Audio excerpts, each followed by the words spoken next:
درود پاک پڑھ لیجیے اللہم صلی علی سیدنا محمد وعلی آل سیدنا محمد۔ طبیعت کچھ ناشاد ہو گئی، اچانک سے چکر آنے لگے، تو اللہ پاک شفا کاملہ عطا فرمائے۔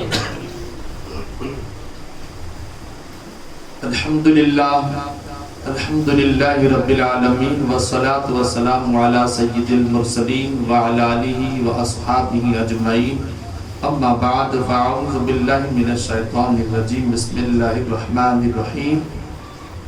الا ان اولیاء اللہ لا خوف علیہم ولا هم یحزنون، صدق اللہ المولانا العظیم۔ درود پاک پڑھ لیجیے اللہم صلی علی سیدنا مولانا محمد وعلی آل سیدنا محمد، صلاۃ و سلام علیک یا سیدی یا رسول اللہ۔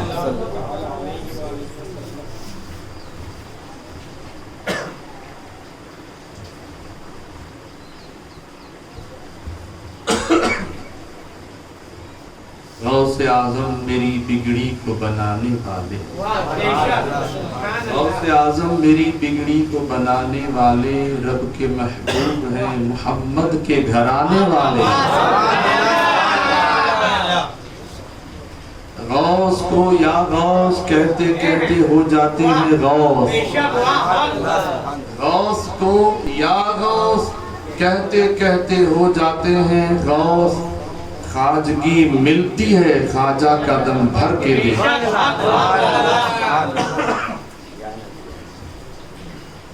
الا ان اولیاء اللہ لا خوف علیہم ولا هم یحزنون، سن لو اللہ کے ولیوں کو نہ کوئی خوف ہے نہ کوئی غم۔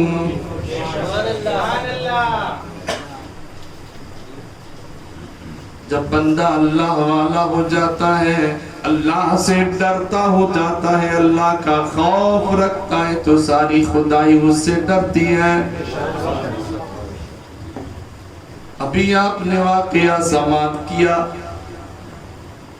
بیچ میں ان کو طبیعت کچھ درست نہ لگی، چکر آ گئے، چکر ان کو آ گئے، کچھ طبیعت درست نہ رہی، اس لیے نیچے بیٹھ گئے۔ ہم نے کہا بیٹا تھوڑا پانی پی لو، اللہ شفا کاملہ عطا فرمائے۔ کبھی کبھی ایسا ہوتا ہے انسان کو اچانک طبیعت بگڑ جائے، یہ بھی نظر بد کی نشانی ہے۔ جی ہاں، اللہ ہمیں نظر بد سے بھی بچائے۔ تو اس واقعہ کو میں مکمل کر لوں، سرکار خواجہ جنید بغدادی کا واقعہ۔ یہ میرے غوث پاک رضی اللہ تعالیٰ عنہ کے ظاہری زمانہ سے تقریباً 200 سال پہلے تشریف لائے، اور دنیا جانتی ہے یہ ایک زمانے میں پہلے ایک وقت میں بادشاہ کے پہلوان کی حیثیت سے رہتے تھے، بادشاہ کے پہلوان تھے،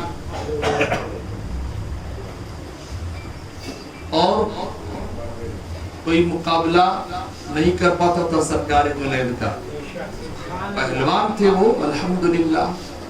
اور یہ واقعہ مجھے بتانا مقصود نہیں ہے، لیکن بتا دوں کہ وہ منصب کیسے ملا۔ یہ بھی آپ نے بارہا سماعت کیا کہ سید زادے کی تعظیم کی، جو دبلا پتلا تھا، بظاہر کمزور تھا، بظاہر کمزور تھا، وہ سید زادے کی تعظیم کی وجہ سے میرے آقا صلی اللہ علیہ وسلم ایسے راضی ہوئے، خواب میں بشارت دی، بیٹا جنید تو نے میرے شہزادے کی عزت رکھی، تو نے میرے شہزادے کی لاج رکھی، تو نے میری آل کی لاج رکھی، تو نے میری اولاد کی تو نے عزت کی، اور اپنے آپ کو ہرا دیا، انشاءاللہ میرا مولا تجھے بہت جلد جو ہے ولایت کا تاج عطا فرمائے۔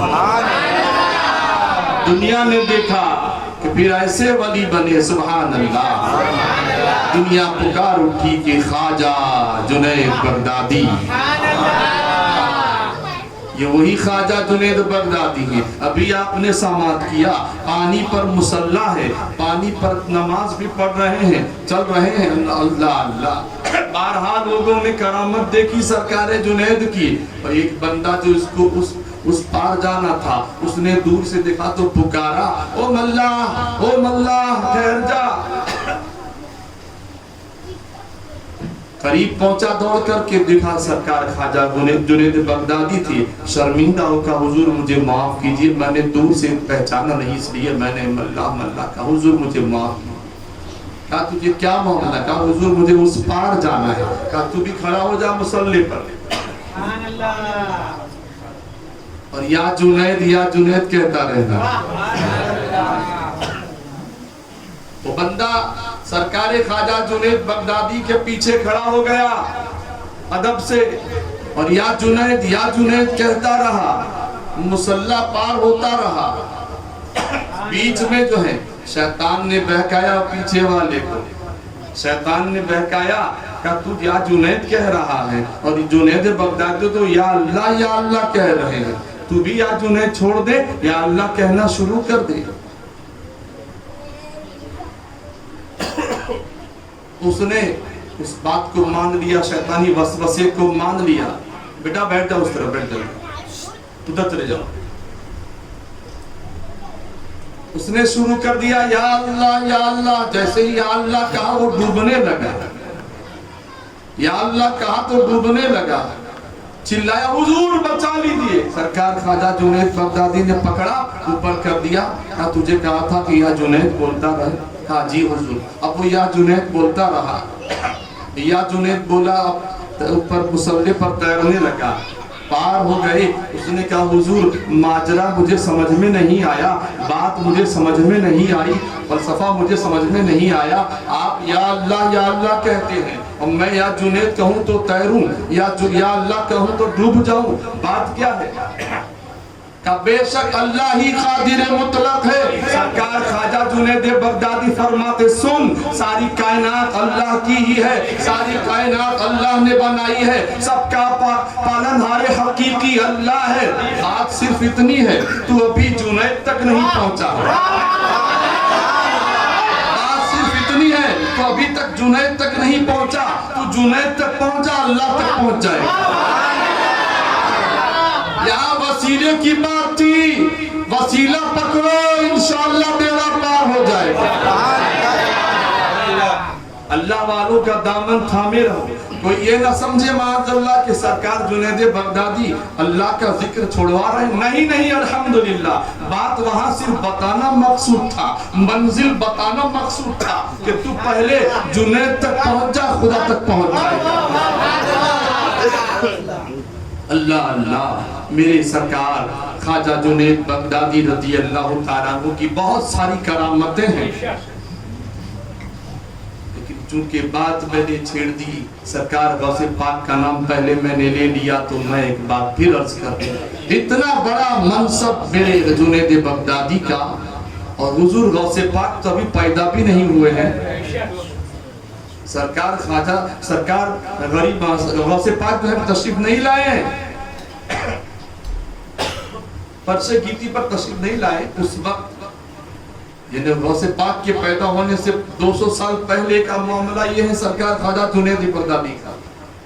ایک دن سرکار خواجہ جنید بغدادی نے اعلان کر دیا تھا، سنو ایک شہزادہ حضور کا پیدا ہوگا، ایک حضور کا پیارا لاڈلا بیٹا پیدا ہوگا، اس کا نام عبدالقادر جیلانی ہوگا۔ وہ جیلان میں یا گیلان میں پیدا ہوگا، کیونکہ اس کا نام جیلان بھی ہے گیلان بھی ہے۔ اور وہ اعلان فرمائے گا، قدمی ہذہ علی رقبۃ کل ولی اللہ، میرا یہ قدم تمام ولیوں کی گردنوں پر ہے، اور سارے اولیاء ان کے اس حکم پر اپنی گردنوں کو جھکا دیں گے۔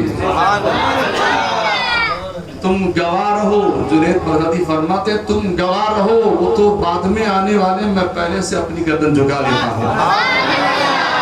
غوث اعظم کے لیے میں پہلے ہی سے اپنی گردن کو جھکا لیتا ہوں۔ تو جنہوں نے جھکایا وہ الحمدللہ کامیاب ہی رہے۔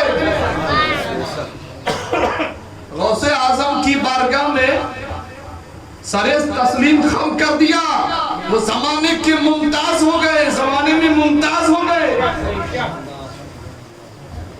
اسی لیے ہم کہتے ہیں غوث پاک کے دامن سے وابستہ ہو جاؤ، یہاں بھی کامیاب ہو جاؤ گے، وہاں بھی انشاءاللہ کامیاب۔ نظر و نیاز کرتے ہو، کرتے رہو، کسی کے بہکاوے میں نہ ہو۔ نیاز بدعت ہے، شرک ہے، حرام ہے۔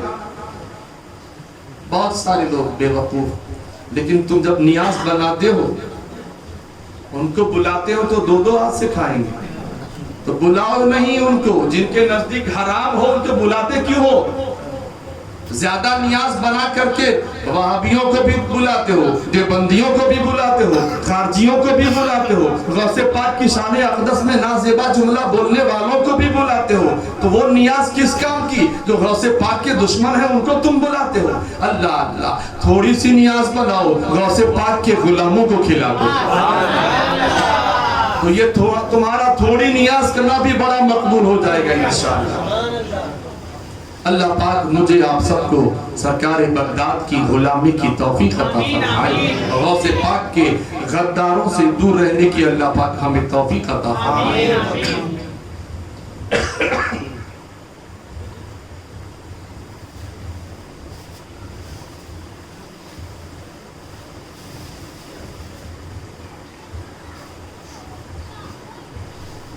ہمارے سید محمد علی اور 7 تاریخ کو جو بھی گزری، 7 تاریخ کو وہاں دستار بندی حلدروا دارالعلوم کے دارالعلوم میں ہوئی ماشاءاللہ۔ میں نے سمجھا کہ سارے نمازیوں کی طرف سے بھی ان کا استقبال کیا جائے۔ ہمارے سلیم باپو کو میں بلاتا ہوں، تشریف لائیں، آئی رہیے۔ آپ جو ہیں سب کی طرف سے ان کی استقبال کرنے کی کوشش کرتے ہیں۔ نعرے تکبیر، نعرے رسالت، نعرے حیدری، یا غوث، نعرے غوث، یا غوث المدد۔ اور ایک اعلان یہ بھی کہ 11ویں شریف کے دن نور الہی مسجد کے پاس سے ظہر کی نماز کے بعد وہ جو جلوس نکالتے ہیں، عصر بعد نکالتے تھے، اس سال انہوں نے ظہر بعد کا انتظام کیا ہے، لہذا آپ سے گزارش ہے کہ آپ وہاں پر پہنچ کر کے مستفیض ہوں جلوس غوثیہ میں۔ اللہ پاک ہم سب کو سرکار غوث پاک رضی اللہ تعالیٰ عنہ کی غلامی کی توفیق عطا فرمائے، آمین برحمتک۔